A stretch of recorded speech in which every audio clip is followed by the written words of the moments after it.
오늘 말씀은 다윗의 신앙 성품에 대한 말씀을 드리려고 합니다. 한 사람이 예수를 믿게 되어서 하나님께 은혜를 받고 하나님의 사람으로 복을 누리며 살아가게 되어지지요. 그러나 주님이 주시는 그 믿음이라고 하는 것, 주님이 허락해 주시는 복이라고 하는 것, 만약 우리가 이것을 담을 만한 그 그릇이, 그 성품이, 우리의 모습이 부족하다면 도리어 우리가 가지고 있는 그 자체가 다른 사람들의 눈살을 찌푸리게 되어집니다.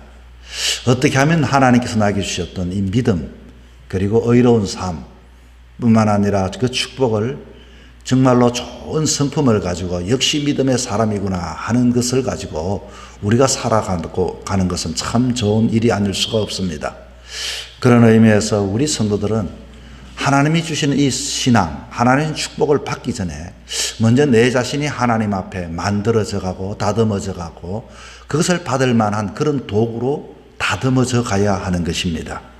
자, 오늘 본문에도 이 엔게디 굴에 이제 다윗이 사울을 죽일 수 있는 아주 결정적인 그 기회를 가졌음에도 불구하고 다윗은 사울의 겉옷자락만을 자르고서 베고 그의 목숨은 베지 아니했습니다. 우리 어제 말씀에 이어서 이 다윗의 모습은 늘 언제나 과연 인생에서 무엇이 먼저인가 하는 것을 보았습니다. 그의 일관된 신앙의 삶 속에서는 자기에게 주어졌던 기회보다도 하나님의 뜻을 따랐다고 했습니다. 그리고 그는 자기 자신보다도 you first, 당신을 먼저 생각했던 사람이었다고 했습니다. 그리고 그는 어떤 상황과 환경과 여건이 문제가 아니라 하나님의 원칙, 하나님의 법, 하나님의 뜻, 그것이 먼저였던 사람, 그런 일관된 신앙의 삶을 살았던 사람이 바로 다윗이었습니다. 자, 이 사울은 그 사실도 모르고 지금 잠을 자고 일어나 굴에서 나왔습니다. 그런데 얼마 후 뒤에서 자기를 부르는 소리를 듣습니다. 사울에 대해서 소리를 쳤습니다. 왕이여, 제가 왕을 죽일 수 있는 기회가 있었는데 죽이지 아니했습니다. 왕의 겉자락을 여기 보십시오 하고서 그 증거를 들이대었습니다. 저는 그 겉옷자락만을 베어봤을 뿐입니다. 이제 왕을 대적하려고 하지 않았다는 저의 결백을 믿어주십시오. 정말로 그 상황 속에서 사울은 깜짝 놀라게 되었습니다. 다윗의 이 말을 듣고 사울은 소리쳐 울면서 말을 합니다. 우리가 읽었던 본문 19절에 봤더니 19절, 20절, 21절에 걸쳐서 다윗아, 나는 너를 학대했지만 너는 나를 선대하는구나. 하나님께서 그 선한 일을 선으로 갚아 주실 것이다. 앞으로는 너가 왕이 되어질 것이다. 그리고 나의 후손들을 너가 제발 끊지 말아다오. 아주 이와 같은 고백을 하고 있습니다. 자, 사울은 이 다윗의 행동에 감동이 되어서 일시적으로 지금 다윗을 쫓는 것을 포기를 합니다. 그런데 어떻게 해서 이 다윗에게는 이런 신앙의 성품을 가질 수 있었을까요? 그리고 우리가 예수님을 믿으면서 정말로 어떤 다른 부수적인 것, 물론 하나님의 믿음을 가지는 것도 중요하겠지만 내가 먼저 어떤 사람이 되어져야 할까요? 오늘 보면은 이 다윗이 과연 어떤 사람인가, 다윗의 성품에 대한 이야기를 통해서 우리가 가져야 할 성품을 이야기하려고 합니다. 첫째, 그는 아주 겸손한 성품을 가진 사람입니다.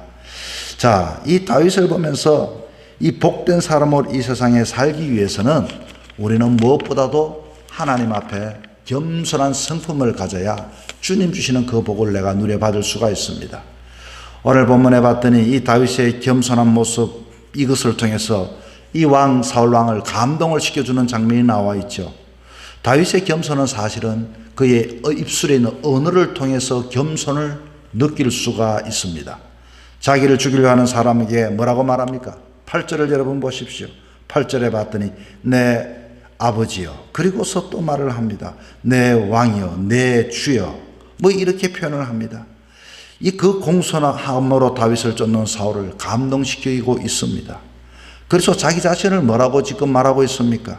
자기 자신은 14절에 봤더니 이스라엘 왕이 누구를 따라 나왔으면 누구의 뒤를 쫓나이까? 죽은 개, 그리고 벼룩을 쫓음이니이다. 나는 사실은 죽은 개와도 같이 힘이 없습니다. 나는 벼룩과 같이 아주 작습니다. 그리고 당신은 내 주 왕입니다. 아주 이렇게 사울을 높여주고 자기 자신을 이렇게 낮췄습니다. 다윗은 그토록 겸손한 언행을 취했던 것입니다. 우리는 사람들과의 관계 속에서 이 거리를 지나다 보면은 이 술을 한잔하는 사람이 그런 이야기를 하는 것을 듣습니다. 내가 말이지 왕년에 내가 아주 대단했다고, 내가 지금 이 일을 하고 있지만 나를 무시하고 있지만, 이렇게 술 주정을 하는 사람들의 모습을 보게 되어집니다. 여러분, 우리가 하나님 앞에 사람으로 서기 위해서는 때로는 나라고 하는 것을 내세울 때가 많이 있습니다. 그러나 다윗은 언제나 사울을 대할 때는 내 주 왕이라고 말을 하고, 나는 당신의 아들과 같이 당신은 나의 아버지입니다. 이와 같은 마음으로 이 대화를 주고받는 겸손한 은혜의 호칭을 사용했다는 것입니다. 때로는 사람들이 부딪히는 것은 말 때문에 부딪히게 되죠. 야, 너 말이 왜 그러냐? 아주 너 건방지구나. 너가 나를 아주 무시하는구나. 뭐 이런 것 때문에 사실 참 믿음을 가지고 있는 사람들이라 할지라도 그런 대화 속에서 상대를 배려해 주지 못하는 그 언어 때문에 그와 같이 다툼이 일어나고 분쟁이 일어나는 경우가 많이 있습니다. 우리는 사람 사이에 무엇보다도 호칭 그리고 은행 얼마나 중요한지 모릅니다. 우리 그리스도인들이 첫 번째 이 은혜의 호칭으로 겸손한 이 삶을 살아가야 하는 것입니다. 그래서 말을 해도 나이가 얼마가 되느냐, 조금만 그거 하면은 말을 함부로 하고 뭐 하고 있느냐, 어떻게 저 사람은 어느 직장 다니느냐, 직분이 어떻게 되느냐, 때로는 거기에 어떤 직급이 어떻게 되느냐, 이런 것들을 통하여 내 자신을 드러내려고 하고 내 자신이 너보다도 낫다는 생각을 가지게 되어지지요. 우리 그리스도인들이 갖춰야 할 겸손한 은혜의 태도, 여러분 신앙생활을 하기 전에 그리고 신앙의 삶을 살아가기 전에 이것을 우리는 명심하는 사람들이 되어야 하는 것입니다. 그리고 두 번째로는 우리의 이 상대를 인정하는 성품을 가져야 하는 것입니다. 다윗은 조금이라도 사울의 왕권을 흔들려 하지 않았다고 이렇게 이야기합니다. 왕이 아무리 잘못해도 왕이 기름 부음 받은 자라는 사실을 그는 언어뿐만 아니라 그의 삶 속에서도 생각 속에서도 가치관 속에서도 느낄 수가 있게 되는 것이죠. 아버지가 아무리 못 배워도 가진 것이 없어도 효자는 어떻습니까? 아버지를 존경합니다. 아버지를 인정합니다. 그러나 불효자는 어떻습니까? 좀 자기가 알면은 아주 끄떡거리게 되죠. 아버지 아무것도 모르네요. 아버지 이거는 이거 아닙니다. 그리고 아버지가 그냥 자기는 그냥 떨어진 사람처럼 아버지를 무시하고 아버지에게 함부로 이야기하는 그와 같은 사람이 됩니다. 우리가 신학을 하는 사람도 마찬가지입니다.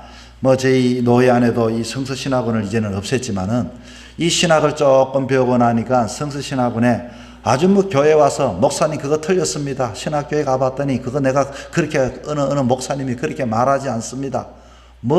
그렇게 이야기하시는 분들이 계셔요. 그리고 동료들의 장로님들에게나 또 집사님에게 이 밖에 활동을 하다 보면 내가 나가봤더니 그거는 그런 게 아니더라. 그거는 이거다 하고서 아주 자기 자신을 그렇게 상대를 깔보면서 말하는 경우가 많이 있습니다.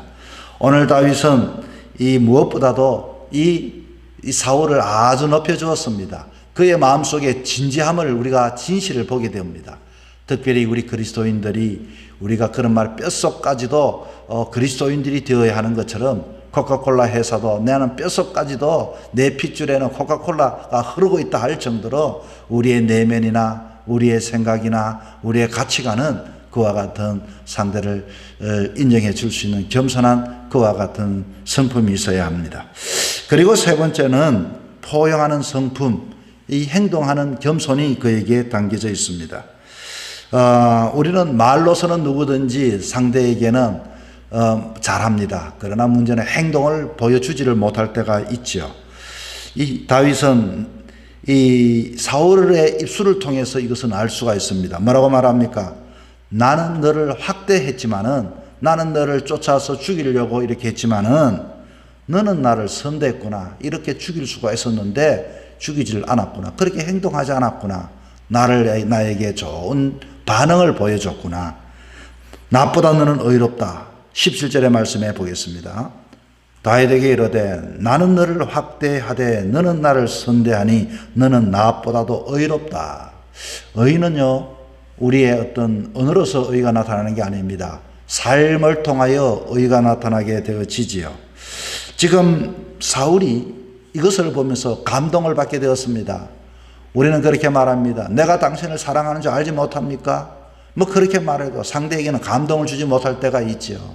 그래서 우리는 나는 그렇게 한다고 말하는데 상대는 전혀 느끼지를 못합니다. 그러나 지금은 오늘 본문에 봤더니 사울이 느꼈다 그 말입니다. 야, 나는 너를 이렇게 함부로 대했지만은 악하게 대했는데 너는 나를 이렇게 선대하는구나.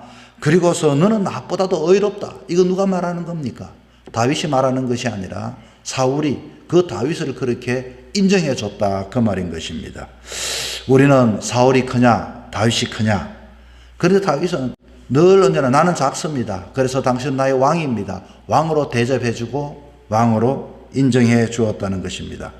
이런 모습 때문에 사울은 느꼈습니다. 사울은 작은 사람이 큰 사람을 포용해 준 그와 같은 내용의 모습입니다. 여러분, 교회 신앙의 삶 속에서도 많은 분쟁이 일어납니다. 교회 신앙의 삶 속에서도 때로는 내가 언짢은 경우가 많이 있습니다. 그러나 우리는 여기서 오늘 다윗을 보면서 배워야 할 것이 있죠. 그것은 다윗의 성품을 배워야 합니다. 그의 성품은 아주 겸손한 성품이었습니다. 그 겸손은 어떻게 나타났다고 했습니까? 바로 그렇습니다. 오늘 우리가 살아가야 할, 오늘도 우리가 말의 언어에 있어서 상대를 높여주고 호칭에서부터도 높여주고 그리고 우리의 모든 언어에서 높여줄 수 있는 것이 우리에게는 좋은 성품의 겸손의 언어의 모습을 볼 수가 있습니다. 우리가 생각하는 것, 우리가 느끼는 것, 우리가 마음에 품고 있는 것도 그분을 인정해 줘야 하는 것입니다. 뿐만 아니라 내가 하는 행동도 마찬가지입니다. 행동이 교만하거나 거만하거나 상대의 눈살을 찌푸리는 것이 아니라 그 상대도 그것을 느꼈다. 너는 나보다 옳도다. 너는 나를 선대해 주었다. 그렇게 인정받는 믿음을 다윗이 이미 받게 되어졌습니다. 여러분, 하나님 앞에 인정받기 전에 사람 앞에 우리는 인정받는 사람들이 되어야 합니다. 사람 앞에 인정받기 전에 우리는 가족들에게 인정받아야 합니다.